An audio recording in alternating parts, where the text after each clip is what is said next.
उसका असर देख रहे हैं। दिल्ली की हवा जो है उस पर उसका जरूर प्रभाव पड़ा है, प्रतिकूल असर पड़ा है। लेकिन इसको लेकर जो राजनीति हो रही है उस पर बात करनी चाहिए। बहुत सारे खासकर हिंदूवादी संगठन जो हैं वो ये बात कहते हैं कि भाई दिवाली को टारगेट करना, पटाखे ना चलाने की बात कहना, इसमें सुप्रीम कोर्ट की भी वो बात करते हैं कि सुप्रीम कोर्ट का भी ये जोर होना कि दिवाली पर पटाखे नहीं चलेंगे, ये त्योहारों को टारगेट करने जैसा है और इसको तो स्वीकार नहीं किया जा सकता। इसमें वो दिल्ली की सरकार, जो आम आदमी पार्टी की सरकार है, उसको भी घेरते हैं कि भाई दिल्ली की सरकार भी जो है इस बात को लेकर के इतनी सख्ती इसीलिए ही करती है क्योंकि हिंदुओं का पर्व है। दूसरी ओर दिल्ली की हवा जो है वो तो वास्तविकता में खराब हो रही है। दिल्ली में रहने वाले इसकी तस्दीक कोई भी कर सकता है। अब दिल्ली के जो आम आदमी पार्टी की सरकार है, उनके जो मंत्री हैं गोपाल राय, वो भारतीय जनता पार्टी के ऊपर इल्जाम लगा रहे हैं कि दिल्ली की हवा को और खराब करने का काम भाजपा ही कर रहे हैं। दिल्ली में पटाखे जलाने के लिए लोगों को भाजपाइयों ने उकसाया। दिल्ली के अंदर पटाखे चलाने के ऊपर, पटाखे लाने के ऊपर प्रतिबंध है, तो कहीं बिक भी नहीं रहे पटाखे। लेकिन जो आसपास के राज्य हैं, खासकर बीजेपी के जो राज्य हैं, वहां से पटाखे दिल्ली के अंदर लाए गए, बेचे गए और चलाए गए। इसके लिए बीजेपी के लोग जिम्मेदार हैं। मैं आपको गोपाल राय का जो आज का जो स्टेटमेंट है सबसे पहले, जिसमें वो बीजेपी राज्यों से पटाखे कैसे आए और चलाए गए, इस पर बीजेपी के लोगों को घेर रहे हैं, वो आपको सुनाता हूं। दिल्ली के अंदर कल कई जगह जो पटाखे जले, दिल्ली के अंदर पटाखों के निर्माण पर, भंडारण पर और बिक्री पर बैन था, लेकिन पटाखे जले। वो पटाखे आए कहीं ना कहीं से, और यूपी और हरियाणा से आए। उत्तर प्रदेश और हरियाणा के अंदर पटाखों पे अगर सख्ती से प्रतिबंध होता तो वहां भी पटाखे लोगों को नहीं मिलते। और दूसरी तरफ अगर पटाखे चोरी छुपे लाए गए तो ये सामान्य लोगों का काम नहीं है। आम आदमी ये काम नहीं कर सकता। यूपी की पुलिस है, हरियाणा की पुलिस है और दिल्ली की पुलिस है। तीन तीन पुलिस के मॉनिटरिंग के बीच में एक आम आदमी पटाखों का इतने बड़े पैमाने पर दूसरे राज्य से दूसरे राज्य में सप्लाई नहीं कर सकता। इससे पहले गोपाल राय ये भी कह चुके हैं कि दिल्ली में टारगेटेड तरीके से पटाखे चलाए गए। अब टारगेटेड तरीके से चलाने का क्या मतलब है, आप खुद ही समझिए। कल पटाखों को जलाने की जो घटना हुई है, उससे प्रदूषण के स्तर में बढ़ोतरी हुई है। जबकि ये बात सामने आई है कि दिल्ली के अंदर बहुत सारे लोगों ने पटाखे नहीं जलाए, लेकिन कुछ जगहों पर टारगेटेड तरीके से पटाखे फोड़े गए और बड़ी मात्रा में फोड़े गए। एनसीआर के अंदर भी पटाखे फोड़े गए। दिल्ली के लोगों के मन में तो ये बात थी कि हमें जो हवा अच्छी हुई है उसे खराब नहीं करना है, लेकिन जिस तरह से भारतीय जनता पार्टी एक जिम्मेदार पार्टी होने के बावजूद उनके जिस तरह से नेता लोगों को उकसा रहे थे, और उसका परिणाम आज दिल्ली को झेलना पड़ रहा है। गोपाल राय दिल्ली के पर्यावरण मंत्री, उनका आरोप भी आपने सुन लिया। अब मनोज तिवारी जो भारतीय जनता पार्टी के सांसद हैं, उन्होंने आम आदमी पार्टी को जवाब दिया। सुनते हैं मनोज तिवारी की बात। मुझे लगता है आम आदमी पार्टी का जो मंत्रिमंडल है वो दिवालिया हो गया है मानसिक रूप से। आज दिवाली के बाद भी जो पोल्यूशन का लेवल है, इससे ज़्यादा तो 5 दिन पहले हो चुका है। तब तो पटाखे नहीं बजे थे।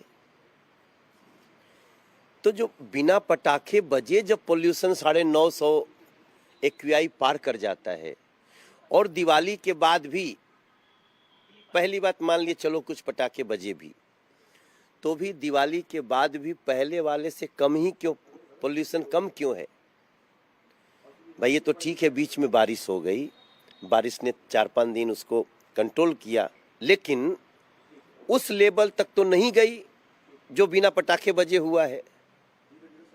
तो कृपया इस मानसिक दिवालियापन को बंद करे आम आदमी पार्टी। अपनी गलती स्वीकार करे, अपनी गिरेबान में झांके आम आदमी पार्टी, और जो रेगुलर कारण बनते हैं उस पे ज़्यादा जोर दीजिए, न कि एक दिन के कारण पे किसी पर्व त्योहार को ही ख़त्म करने के लिए टूट पड़िए उस पे। मूल ये है कि इनको सत्य सनातन संस्कृति के पर्व त्योहारों से दुश्मनी है, इसलिए इनका टारगेट दिवाली होती है। और बीजेपी के और भी नेता तमाम यही बात कह रहे हैं, जो भी आपने मनोज तिवारी को कहते हुए सुना, कि हिंदुओं को बदनाम करने के लिए पटाखों को जिम्मेदार बताया जा रहा है दिल्ली के प्रदूषण के लिए। अमित मालवीय जो हैं वो भी यही बात कह रहे हैं। उन्होंने लिखा, उन्होंने डेटा देकर के लिखा है कि दिल्ली का जो प्रदूषण है वो लगातार आपको एक स्तर पर मेंटेन दिखाई देगा। वो दिवाली से पहले भी था, दिवाली के बाद भी है। तो इसलिए ये कहना कि पटाखे चलाने की वजह से ही दिल्ली की हवा जो है वो जहरीली हो जाती है, दिल्ली की हवा में जो है इतना प्रदूषण आ जाता है, ये बात सरासर गलत है। बहरहाल अब ये राजनीति अपनी जगह, अब चूंकि हम लोग यहाँ सब लोग दिल्ली एनसीआर की सांस ले रहे हैं, तो दिल्ली की हवा इस वक्त कैसी है सभी लोग आपको बता सकते हैं। दिल्ली में जो आरोप पहले गोपाल राय ने लगाया कि भाजपाइयों ने पटाखे छुड़वाए, पहले तो इस आरोप पर क्या कहेंगे? मुझे लगता है कि शायद ये दूसरा सबसे आत्मघाती बयान है आम आदमी पार्टी का। पहला बयान वो था जब वो राम मंदिर पर कह रहे थे कि कुछ और बनवा दीजिए। ये दूसरा आत्मघाती बयान है। और अगर वो ये कह रहे हैं कि दिल्ली में इतने लोग हैं जो पटाखे बजा रहे हैं वो सब भाजपा के समर्थक हो गए, तो फिर तो सचमुच चिंता करनी चाहिए अरविंद जी को। वो सारा कुछ, वो शराब घोटाला, पूछताछ, ईडी, जेल जाना, वो सारी चिंता किनारे करके ये चिंता करनी चाहिए कि अगर इतने सारे लोग वो भारतीय जनता पार्टी के समर्थक हो गए हैं जो सब पटाखे जला रहे थे। और निजी तौर पर मैं कहूं तो मैंने तो बचपन के बाद पटाखे जलाने बंद कर दिए। लेकिन फिर एक बात तो ये आती है दिमाग में ना, ये कौन सा लॉजिक है, कौन सा तर्क है जो होली आते पानी बचाने लगता है, जो दिवाली आते पटाखे जलाने पर रोक लगाता है। इसको नए वर्ष पर कोई पटाखे जलाने से दिक्कत नहीं। और ये कहते हुए मैं टीवी पर लग रहा हूं कि अरे मेरी क्या सांस नहीं जा रही, मुझे जलन हो रही है पिछले एक सप्ताह से। और वो तो इंद्रदेव की कृपा हो गई। इंद्रदेव भी हम ही लोग मानते हैं, हिंदू ही तो मानते हैं, और कौन इंद्र को देव मानता है? कौन मानता है बताइए? बारिश को, प्रकृति को, और किस धर्म में इस तरह से पूजा जाता है? तो हम तो प्रकृति पूजक लोग हैं। लेकिन जिन चीजों से ही हुआ, मैन्युफैक्चर्ड किससे है? ये गाड़ी से। मैन्युफैक्चर्ड किससे है? इंडस्ट्रियल वेस्ट से। मैन्युफैक्चर्ड किससे है? इतने समय से लगातार कोई एक सिस्टम नहीं बना पाए। मंत्री कह रहा है कि AQI 450 पार करेगा, ऑड इवन लगा देंगे। शर्म नहीं आती इन नेताओं को? और उसके बाद करें कि भारतीय जनता पार्टी के समर्थक पटाखे बजा रहे हैं। जितने पटाखे बजाने वाले, यानी दीपावली मनाना, यानी हिंदू पर्व मनाना, वो सिर्फ भारतीय जनता पार्टी का व्यक्ति करता है। यहीं पर जाकर लोगों को गुस्सा आता है, जो सर्वोच्च न्यायालय के प्रतिबंध के बाद भी। और मुझे तो लग रहा है, पता नहीं आप लोग भी बताइए, मुझे तो पिछले 2-3 साल से पटाखे कम बजने दिखने लगे थे दिल्ली एनसीआर में। लग रहा था कि शांति हो रही है, लेकिन इस बार वो ज्यादा बजे हैं। और शायद उसके पीछे ये प्रतिक्रिया भी है कि आप काम करते नहीं हो। आपको पता है कि जब ये अक्टूबर का महीना बीतने लगेगा, जब खेतों में पराली जलने लगेगी, तो नवंबर आते आते शुरू हो जाएगा। और वो ऐड होके, सिर्फ पराली भी जिम्मेदार नहीं, लेकिन पराली उसमें अचानक जब 30 से 40% हो जाती है, तो वही AQI जो आप 150 के आसपास मेंटेन करते हो, जबकि अच्छी हवा के लिए 10, 20, 30 AQI चाहिए। शर्म करिए आप लोग हमें साफ हवा नहीं देते और हिंदू त्योहारों पर आकर ज्ञान। नहीं त्रिपाठी जी, मैं बाकी सारी बातों से आपकी सहमत था, लेकिन ये मुझे बताइए कि पटाखों की वजह से ही दिल्ली का प्रदूषण नहीं है, ये बात तो ठीक है, लेकिन पटाखों की वजह से दिल्ली का प्रदूषण बेहतर तो नहीं होने वाला ना? नहीं, बिल्कुल नहीं होने वाला है। लेकिन तो सवाल यही है, हाँ। क्या किसी, ये जो अभी मैं और आपको बताऊं, ये कोई हीरोइन क्या नाम है, वो कह रही कि दिवाली पे गिफ्ट मत लीजिए, जरा पर्यावरण के लिए काम करने वाले NGO को दीजिए। ये आपको टारगेटेड अटैक नहीं लगता? गोपाल राय कह रहे कि वो टारगेटेड पटाखा जलाना है। टारगेटेड अटैक हो जाता है, सारे NGO को इसी वक्त सारी एनालिसिस आती है।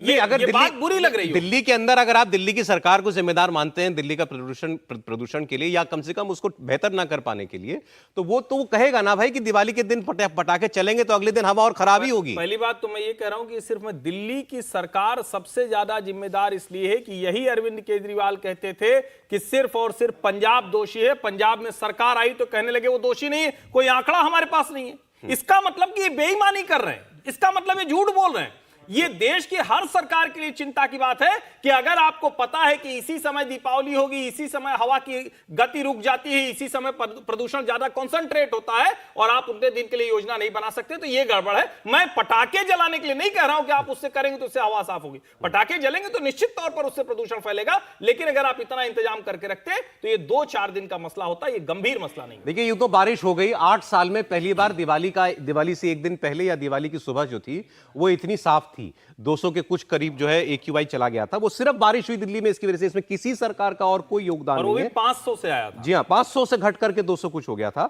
और आनंद विहार का डेटा में, क्योंकि एक रेफरेंस पॉइंट होना चाहिए, तो 200 मानिए वो रहा था। अब अगले दिन आज सुबह यानी कि वो 326 पहुंच गया, तो 200 से बढ़ करके 326 पहुंच गया। आप कहेंगे चलिए ठीक है, तो इतनी खराब नहीं हुई। खराब हुई क्योंकि ये एवरेज डेटा है। लेकिन अगर आप पिन पॉइंटेडली कल रात का या वर्ष जो डेटा हुआ, कल शाम से लेकर के आज सुबह के बीच में किसी एक वक्त दिल्ली का प्रदूषण इसी आनंद विहार का सबसे खराब किस वक्त रहा, तो वो डेटा है 969। 969। सारी ग्लोबल एजेंसियां प्रदूषण की कैटेगरी जो बनाती हैं, उसमें सीवियर कैटेगरी वो 400 पे शुरू हो जाती है। 400 के बाद जो है वो सब सीवियर है, प्राणघातक समझ लीजिए। और हम किसकी बात कर रहे हैं? लगभग 1969 की बात कर रहे हैं। तो जो लोग दिल्ली में NCR में नहीं रहते, उनको शायद अंदाजा ना हो, तो अब आप अंदाजा लगाइए कि दिल्ली में ये प्रदूषण जो है किस लेवल पर है। और फिर मैं कह रहा हूं कि ये जो प्रदूषण थोड़ा बहुत घटा भी है, या इस बार थोड़ी बहुत गनीमत रह गई, उसमें किसी सरकार का कोई योगदान नहीं है। ये केवल और केवल इंद्र देवता का योगदान था, जिसकी हम बात कर रहे हैं। बिल्कुल सौरभ, और इसमें आप देखें तो सुप्रीम कोर्ट हो या किसी पॉलिटिकल पार्टी, किसी सरकार का मोहताज नहीं होना चाहिए। अगर पटाखों के चलते 1% भी आप उसमें इजाफा कर रहे हैं, तो ये आपके लिए ज़रूरी है कि आप इस चीज़ का पालन करें। लेकिन दूसरी तरफ पॉलिटिक्स इस पर देखें तो गोपाल राय का ये कहना कि यूपी से आ रहा है, हरियाणा से आ रहा है, राजस्थान से क्यों नहीं आ रहा है पटाखा, वो अलग टेंजेंट पर है, पंजाब से क्यों नहीं आ रहा है, वहाँ से नहीं आ रहा है। और एक बड़ी समस्या सौरभ देखें पंजाब के मामले में कि दिल्ली में जो अभी पॉल्यूशन है उसमें पराली का योगदान 38% है, यानी कि 38%। पिछले दिनों कैबिनेट सेक्रेटरी की जब संबंधित राज्यों के 5 राज्यों के चीफ सेक्रेटरी के साथ बैठक हुई थी 3-4 दिन पहले, तो उस बैठक में पंजाब की सरकार की तरफ से कोई भी प्लान नहीं था। दूसरी चीज़ कि आम आदमी पार्टी की तरफ से तब भी ये कहा गया था कि पराली के मामले हरियाणा से आ रहे हैं और उत्तर प्रदेश से भी आ रहे हैं। जो डाटा थे उसके हिसाब से सितंबर से नवंबर के बीच में 93% पराली जलाने के मामले पंजाब से आए हैं, यानी कि एक अकेला स्टेट जो कि 93% कंट्रीब्यूट कर रहा है। यानी कि अगर 38% अगर पराली के चलते नुकसान है प्रदूषण को दिल्ली की हवा को, तो उसमें से 35% सीधे सीधे पंजाब के पास है। जबकि पंजाब की सरकार ने उस बैठक में कोई भी स्कीम नहीं दिया कि इसके रोकने के लिए हम क्या कर रहे हैं। इसके अलावा जब उनसे कहा गया कि आप केंद्र सरकार जो मशीनें देती है उनको किराए पे लेना होता है, तो उनको किराए पे लें और किसानों के बीच बांटें ताकि उसमें पराली की समस्या का समाधान कराया जा सके। तो पंजाब की सरकार ने ये कहा कि उसके लिए हमारे पास फंड नहीं है, यानी कि फ्री में आप इतना कुछ देंगे और जो ज़रूरी चीज़ है उसके लिए आपके पास फंड नहीं है। साथ ही साथ जब ये कहा गया कि जिस प्रकार से इथेनॉल प्लांट लगाया गया है हरियाणा में, हरियाणा की सरकार ने बहुत सारे इंसेंटिव दिए, बहुत सारे प्लांट लगाए हैं, पंजाब की सरकार भी ऐसा क्यों नहीं कर रही है? उनके पास भी कोई सजेशन नहीं था। सजेशन क्या था सौरभ?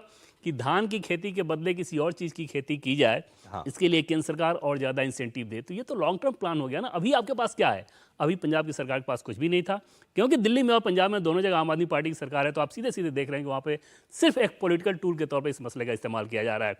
गोपाल राय का बयान सीधे दिखा रहा है कि आप सिर्फ पॉलिटिक्स कर रहे हैं, कोई ठोस नीति नहीं कि दिल्ली के लोगों को। जबकि सुप्रीम कोर्ट को यह कहना पड़ा कि कुछ भी हो जाए पराली नहीं जलनी चाहिए, ये आपको इंश्योर करना पड़ेगा। ये सारी सरकारों को उन्होंने कहा कि पराली नहीं जलेगी किसी भी कॉस्ट पर। लेकिन आप देखते हैं कि वहां आप बिल्कुल हेल्पलेस हैं। हर सरकार जो है या वो कुछ करना नहीं चाह रही है कि भाई कैसे किसानों को रोक दिया जाए पराली जाने से।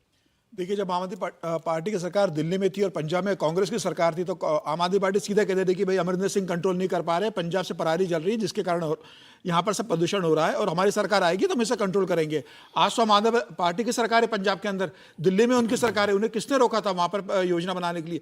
हर साल पॉल्यूशन आता है, ऐसा तो नहीं कि पहली बार का है, पहले से कई कार्य योजना बनाते। मुझे लग रहा है आम आदमी पार्टी का दोषारोपण। लेकिन इसमें ये भी ठीक है कि इस समस्या का समाधान न केंद्र सरकार देखना चाहती है, ना प्रदेश की आम आदमी पार्टी देखना चाहती। समस्या से राजनीति कैसी अपनी राजनीति चला सकते हैं वो देखना चाह रहे हैं। सुप्रीम कोर्ट ने अगर कहा था कि बैन होना चाहिए, तो मुझे लग रहा है कि उसका पालन होना चाहिए था। आज जिन लोगों ने फटाके चलाए उन्हीं के बच्चे भी घर में बैठ रहे पॉल्यूशन के कारण।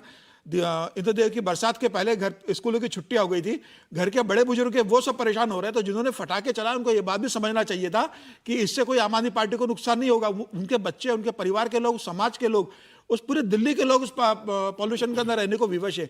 तो मुझे लग रहा है कि एक सामूहिकता का अभाव है, एक दूसरे पे आरोप मारो और अपनी राजनीति करो। ये इतनी गंभीर समस्या है, इसके लिए केंद्र सरकार राज्य सरकार को मिलकर बैठना चाहिए, सारे विवाद छोड़ के इसका कोई एक समस्या का पंचवर्षीय योजना बना के निकालना चाहिए कि जिससे दिल्ली लोगों के रहने के लायक बन सके। यहाँ सबको रहना, आम आदमी पार्टी को भी रहना, भारतीय जनता पार्टी को रहना, यहाँ पीएम रहते हैं, यहाँ चीफ जस्टिस ऑफ इंडिया रहते हैं, यहाँ प्रेसिडेंट रहते हैं, यहाँ गरीब मजदूर ठेला चलाने वाला भी रहता है। तो सब कैसे स्वस्थ हवा में और साफ हवा में रह सकते हैं?